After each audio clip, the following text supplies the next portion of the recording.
and police-involved shootings and transparency and our commitment to share with the community body camera footage that depicts critical incidents like this. And it's a commitment that you all know and local media and our community knows that we are fully committed to. And we've been doing it for a while now. And I think it was about 7 years ago that I stood in front of a community not too far from Fairfax County and went through a Axon body camera footage that captured a police-involved shooting.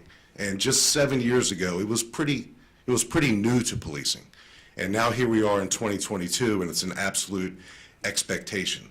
So I'd like to say that most, if not all, body camera footage that captures police-involved shootings and other critical incidents, they speak for themselves. And I think for what you saw today, that footage speaks for itself to a large degree. We're going to have to add some context to it and answer some questions about it, but the footage tends to speak for itself, and that's a good thing. So police chiefs and police leadership is now in a position in America to go to the scene of a critical incident, go to a police-involved shooting scene, and view the body camera footage at the scene. So I've been viewing Axon body camera footage depicting police-involved shootings now for 7 years, and this time was no different. And it gives me enough objective information to stand in front of the community on the day of something as critical as a police-involved shooting and accurately described what happened. And that's a good thing.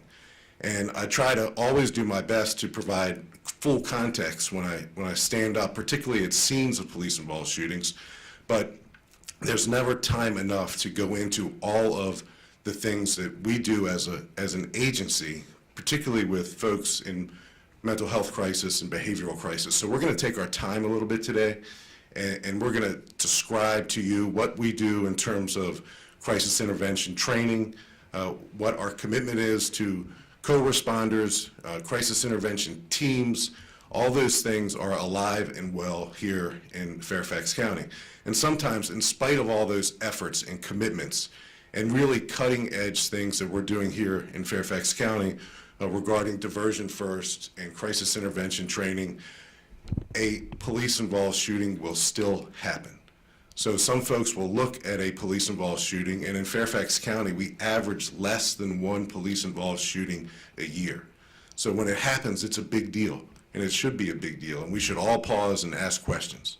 So we're going to take our time this morning to go through some facts and figures and provide some context. Just this morning, our Commonwealth's attorney, Steve Deescalation, released a statement that you should all probably have by now. It's a letter of declination, so it's a letter declining to prosecute the police officer who discharged his firearm at this police-involved shooting. So the Commonwealth's Attorney's Office, since over the last several months, we now invite them to our scenes. So at the scene of this officer-involved shooting, a ranking representative from the Commonwealth's Attorney's Office was at the scene. And that's how it should be, and that's how it is now and going forward in Fairfax County. And they're also now invited to homicide scenes and other critical incidents that impact the community. So, our commitment to partner with others in the criminal justice system is something that we're really, really proud of. To the parents of the person that was shot, I'm only a few years older than this person who was obviously in a mental health crisis, and my parents are still alive, like his parents are still alive, and he's living with them. I can only imagine how difficult it is for those parents to struggle with the challenges associated with having an adult son living at their home. And undoubtedly, they tried so hard, and we're going to go into some things, and you saw some interactions we had with the parents on this day. We were out there earlier, kind of talked them through what they needed to do to obtain an emergency custody order. They went and did that and came back, and then we responded back to the house in an effort to help their son. So our de-escalation is another big word in policing these days, and again, it should be. And I've been asked a couple times, did the Fairfax County Police Department de-escalate at the scene of this officer-involved shooting? And my answer is yes, with an explanation point. There was a police captain a ranking position on the police department. There's only 26 or so captains. A ranking captain was on the scene, and you'll recall that the police officers were inside the home attempting to communicate with this man in an effort to get him upstairs so they could take him into custody and bring him to Merrifield to give him the help he needed. And the captain realized that we needed to pull out. We needed to back up. So what is de-escalation? A de-escalation, at least in my mind, in my experience, is giving police officers time and distance so they can continue to negotiate with a person in crisis in an effort to safely take that person into custody. And I believe that's exactly what happened. We did back out of the house. The police officers and the supervisors on the scene were in contact with the mobile crisis team in an effort to get them to the scene. We were contemplating with our special operations folks a barricade because we knew that we couldn't risk going back into the house, and we had to slow this thing down, and we had to give ourselves time and distance. So some other important things to mention. It's important to note that all calls for service involving mental health crisis, less than 1% of them result in any use of force. And to give you some 2020 numbers, we had a total of 9,348 calls for service involving a person in mental health or behavioral crisis, and we used force 85 times out of 9,300, less than 1%. Fairfax County generally, and the police department in particular, have long been committed and have been considered a leader in the region and the nation with respect to our response to and services provided surrounding mental and behavioral health. During the officer-involved shooting event, our mobile clinicians, as I mentioned, were preparing to respond to the scene of the event in an effort to aid our ongoing de-escalation efforts, but these events folded unquickly. And you saw the video for yourselves where the person in crisis came out and he was armed with a crossbow, bow and arrow. Residential neighborhood, I know a lot of you were probably at the scene. Police officers were on the scene. People were in their homes, undoubtedly looking out their windows. We know for a fact one person was, because that person shared some photographs with us. It was a dangerous situation that unfolded very quickly when he stepped out of the house. Our commitment to Diversion First, which is something you've probably heard about in Fairfax County because we just entered our 7th year, that remains a priority for the Fairfax County government and police department. Diversion First offers alternatives to incarceration for people with mental illness, substance abuse disorders, and developmental disabilities who come into contact with the criminal justice system for low-level offenses. That's our commitment, and I think you're seeing that commitment regionally and nationally. Diversion First aims to prevent repeat encounters with the criminal justice system, improve public safety, promote a healthier community, efficiently utilize resources, and most importantly, help people who are in crisis access and receive the help they need versus just going to jail. Crisis intervention teams, consistent with Diversion First, our police department created our crisis intervention team in 2015. Seems like yesterday, but it was 7 years ago. Our police officers consistently look for opportunities to divert people to treatment and support rather than arrest or incarceration. And the decline in our arrest numbers bear that out. Crisis intervention training is something that's woven into the fabric of the police department, not only in our police academy for new recruits, but in-service training. And we talk about crisis intervention, de-escalation as a matter of fact throughout the police department consistently. It's part of who we are. The Merrifield Crisis Center, a collaboration between the Police Department, Sheriff's Office, and Community Services Board, CSB, launched on January 1st, 2016, and serves still as a 24/7 site for persons in need of services, often in lieu of arrest. Now, this man has been afforded those services on many, many occasions. But unfortunately, just because you're afforded those services time after time, they don't always result in a change in a person's situation in life, very sadly.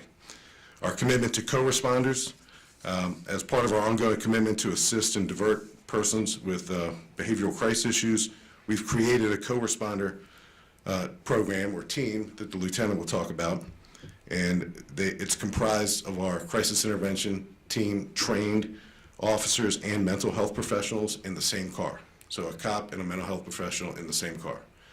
That's in phase 1 right now in Fairfax County. Our goal is to provide the right intervention at the right time by the right person. CIT teams also provide resources and support for family members routinely.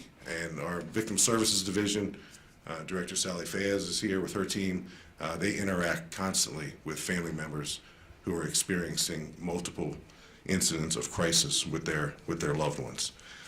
So we record all of these press conferences nowadays, and we do that because we know that the local media and the amount of time you're able to commit to this announcement is limited. We might get 30 seconds, 45 seconds in the news tonight, and that's okay, and we get it. But our community watches our response to these critical incidents very closely.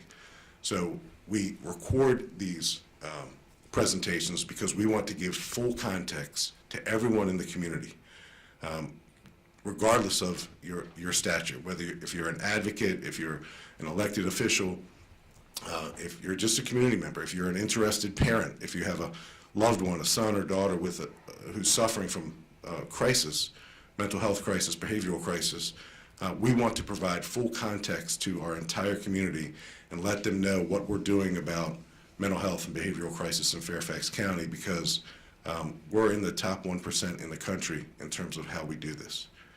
Yet in spite of it, sometimes you'll have outcomes like this one, and it's unfortunate. We train to prevent it. I applaud the police officers, the supervision, and the commanders who were present on this day in our Sully Police District, because I think you saw for yourselves the amount of empathy they were demonstrating, the amount of concern they demonstrated on the scene, the efforts they took to safely, in an effort to safely take this person into custody to get him the help they needed. I think you saw it. I think you saw it for yourselves.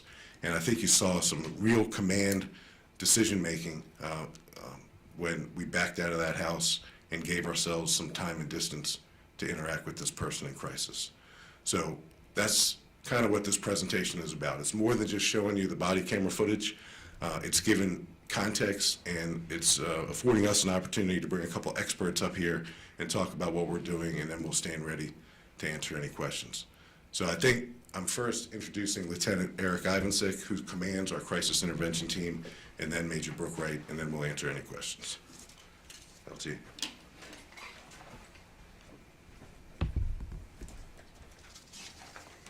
Thank you, Chief.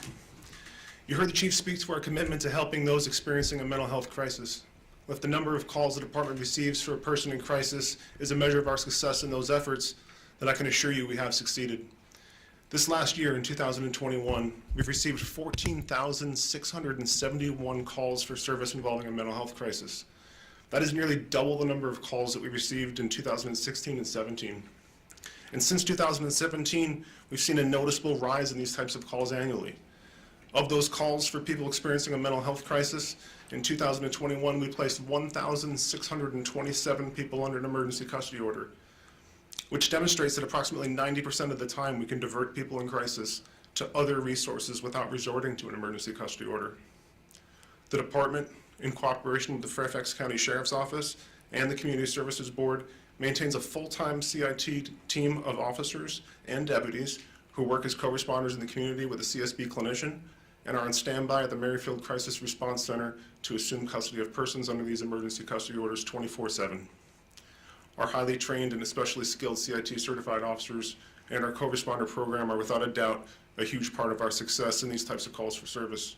The CIT model adopted by Virginia prescribes that approximately 25% of the department be certified in CIT to ensure that a CIT officer is available to respond 24/7 if needed.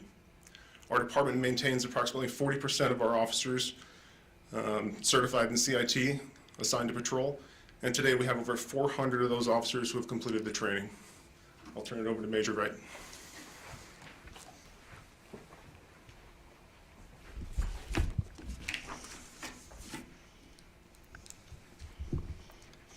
Good morning. As director of the Fairfax County Criminal Justice Academy, it's my responsibility to ensure my staff and I prepare our agency to meet the needs of the community in an ever-evolving profession. We continually seek improvement based on real-life situations and national best practices. Basic recruit training in our academy includes more than 900 hours of instruction and written and practical testing over a period of 6 months. Our scenario-based training is key to developing critical decision-making and tactical skills while demonstrating a commitment to providing excellent customer service and learning how to be empathetic to those people who are dealing with crisis. It's our responsibility to ensure our recruits are prepared to respond and assist people who are looking for help, often on their very worst days. Law enforcement officials regularly respond to service calls for individuals who are in crisis. We recognize our recruits need the knowledge and resources to effectively respond to these crises while also ensuring the safety of those with mental illness, other community members on scene, and themselves.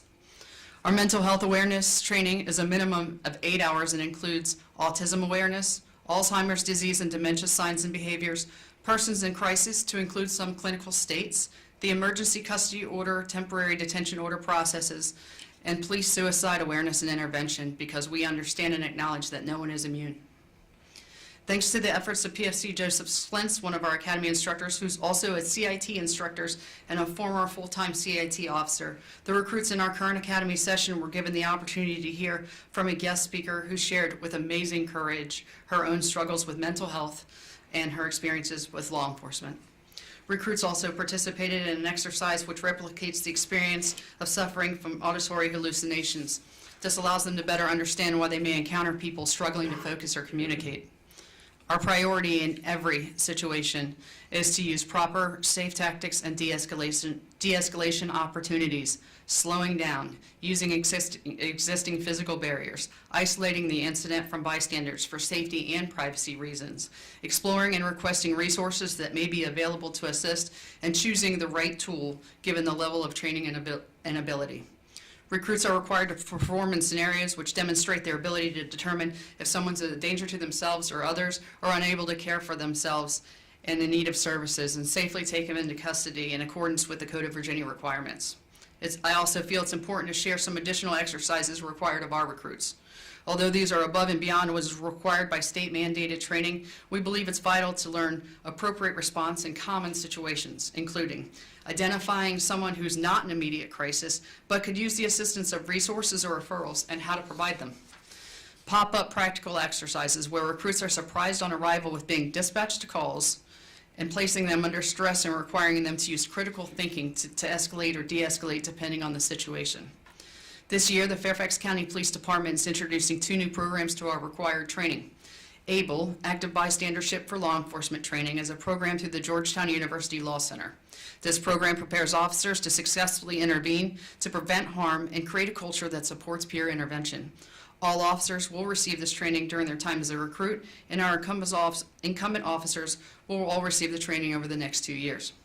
ICAT, Integrating Communications, Assessment, and Tactics, developed by the Police Executive Research Forum, otherwise known as PERF, is a training program that provides first responding police officers with the tools, skills, and options they need to successfully and safely diffuse a range of critical incidents.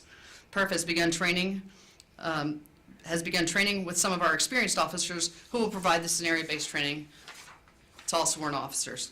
I've personally overseen the exemplary training that our instructors provide, and I'm grateful that we still have so many people with a heart to be called to this profession. These are people who really want to positively impact the residents and guests of Fairfax County.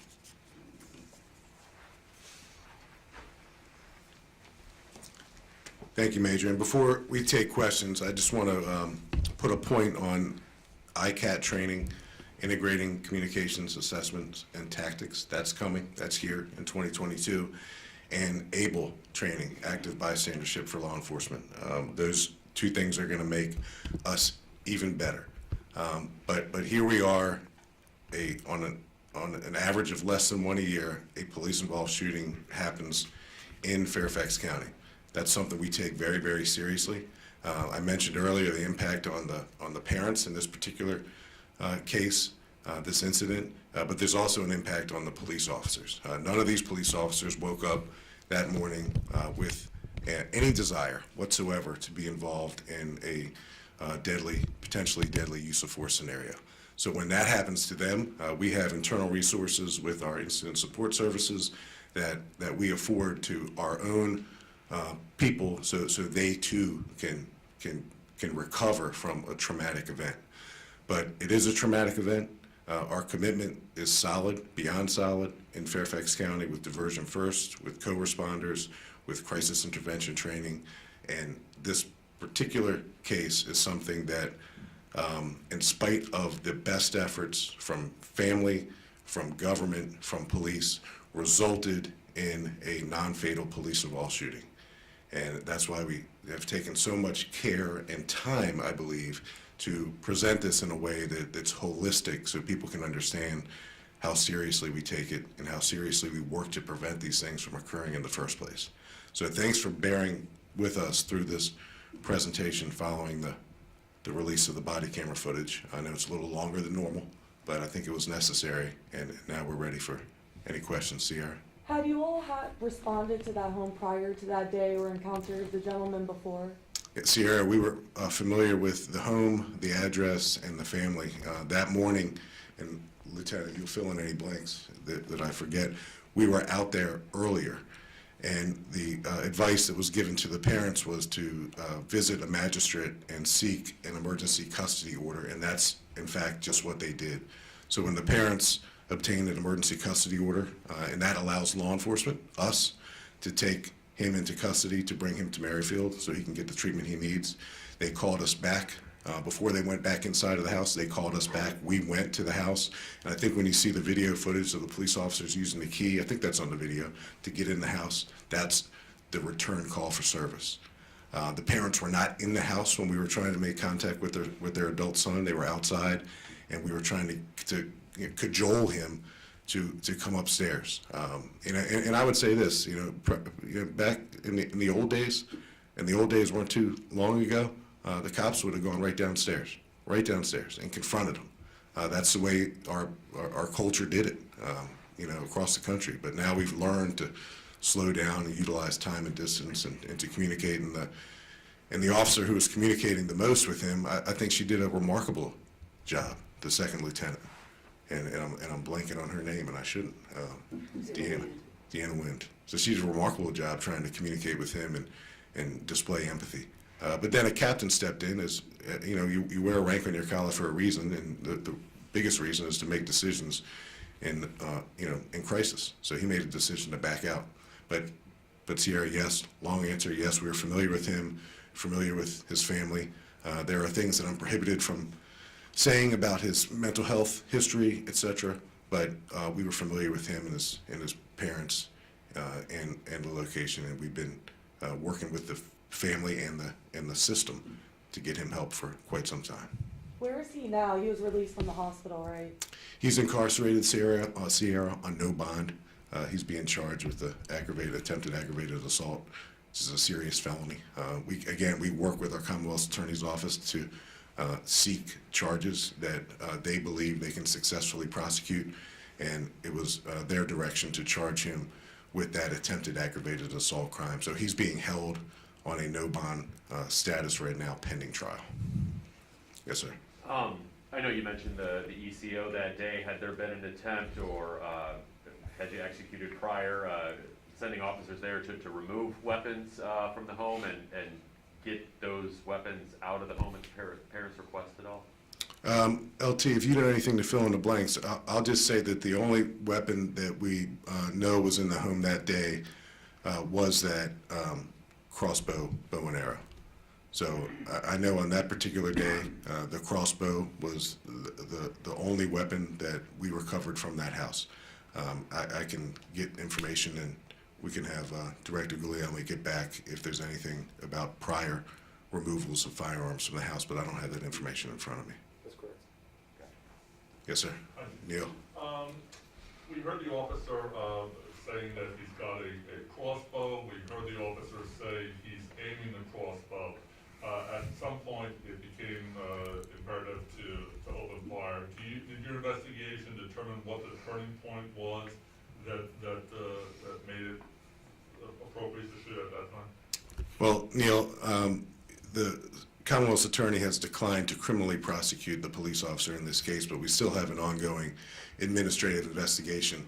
But one of the things I can tell you preliminarily, and I know you said open fire, I wouldn't characterize what we did, the discharge of a firearm once as opening fire on someone, but I stand corrected. not my- There was one shot. it was one. So, but I'll say this: you can't see it on the body camera footage perfectly, but when he came out of the house with his crossbow, bow and arrow, and drew it, and I'm not a hunter, so I can't speak eloquently about crossbow, bow and arrows, but he drew the bow, and where he was aiming the bow was directly at uniformed Fairfax County police officers.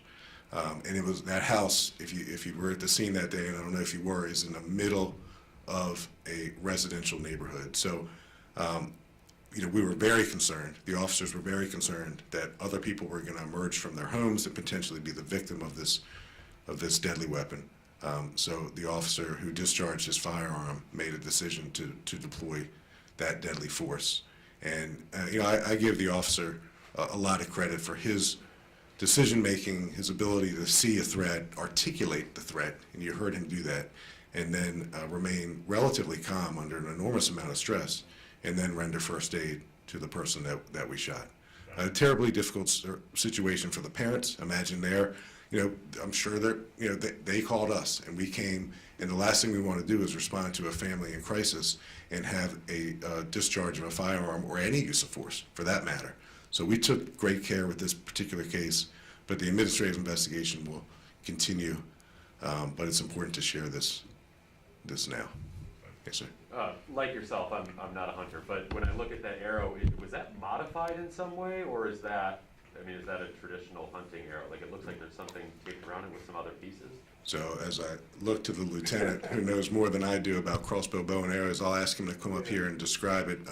There's a thing called I should just let you describe it before I get it wrong, but there's a draw. He has a device around his wrist with a hook that helps him draw back that bow, but I'll let the I lieutenant guess like describe the it. arrow's tip, though, I guess is what I would. Okay. It's a common hunting broadhead. It's called a broadhead, and it does expand upon impact. And that particular broadhead expands to just about an inch in diameter, and has 3 different blades. Got it. So that's purchased that way for Yes. the use of hunting. Okay. Thank you.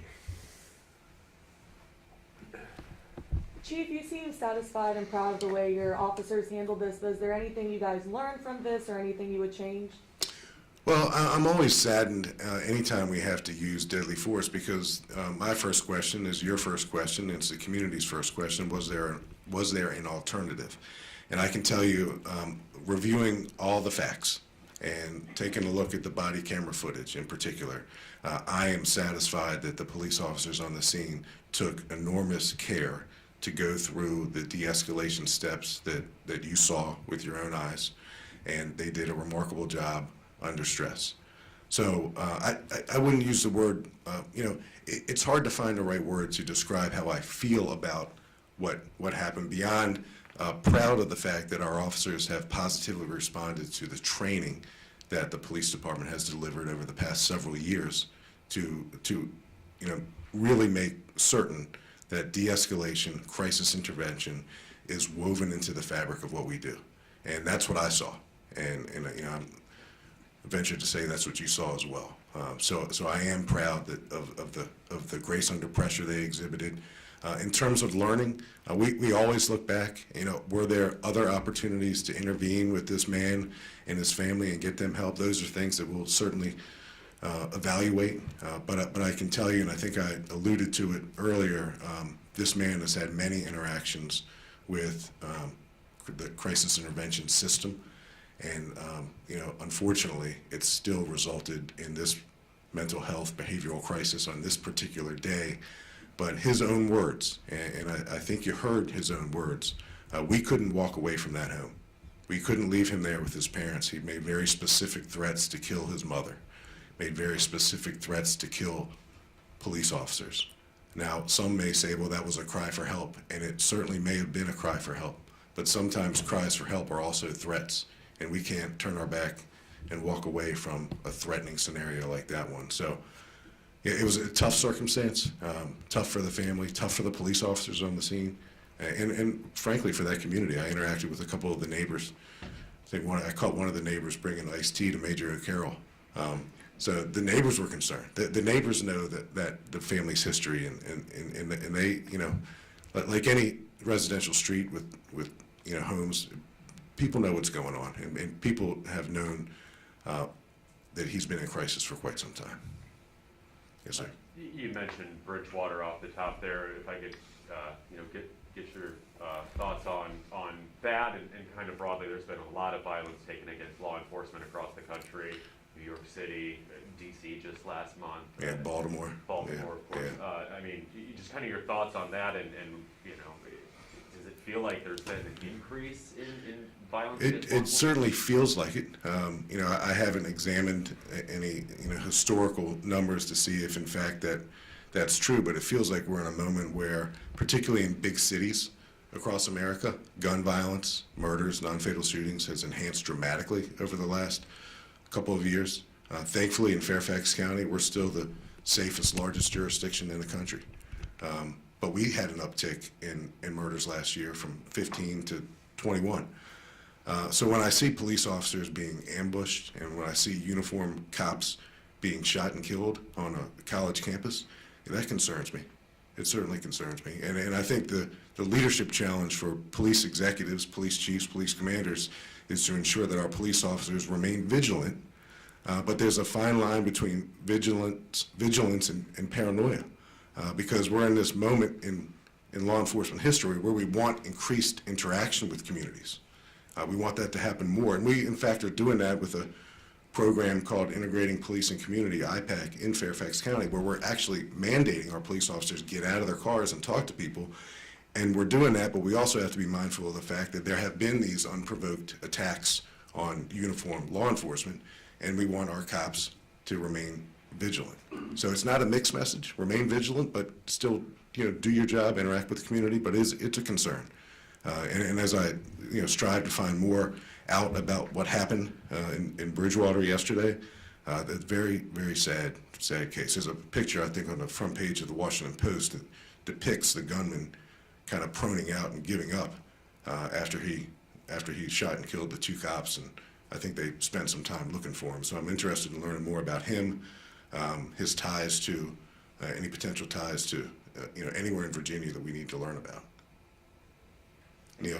Chief, for what it's worth, a lot of people who I think would classify themselves as law and order type of folks don't necessarily draw a distinction between a person's mental health and their actions. In other words, somebody who is, you know, who has mental challenges should still have the same punishment or use the word, get what they deserve. I wonder if you might, as a law and order type of guy yourself, I wonder if you can sort of explain to those people the need for handling people with mental issues in a different way. Well, Neil, I guess thank you. I have always considered myself a law and order proponent, particularly when it comes to people who commit crimes of violence against other persons, people who carry firearms on our streets and commit crimes with firearms. The criminal justice system, and I mentioned this recently, I believe is always at its best when it's victim-centric. You know, we consider the impact of crime, particularly violent crime, on victims, and the criminal justice system responds accordingly. But historically, and a lot of times our criminal justice system over the years hasn't always been on the right side of history. You know, I think that incarceration should be reserved for folks who harm other people repeatedly. And there are various very serious crimes like murder and non-fatal shooting and carjacking and robbery and other firearm-related offense that demand a person's behavior, criminal behavior, be interrupted. So the question in America is, how do we interrupt someone's criminal behavior? Do we incarcerate, or do we rehabilitate? Do we treat? And I think the answer is, and I don't mean this to sound like a cop-out, is it depends, and all of the above. So I think we're doing better as a society addressing folks with mental health and behavioral crisis, but we have to remember that violent criminal activities, murders, non-fatal shootings, robberies, carjackings, and folks who seem to be carrying firearms with more and more impunity, particularly in big cities, deserve the full weight of police and prosecutorial attention. And it gets down to, how do we interrupt someone's criminal behaviors? And it's not just incarceration and arrest. It's not just rehabilitation and treatment. It depends on the circumstances. But I think we have to do both as a society. And that's why you hear so much great debate over it all, because everyone wants a magic pill. And if there was a magic pill, we would have swallowed it by now. Need two more, guys? Or not? Thank you, Chief. Thanks.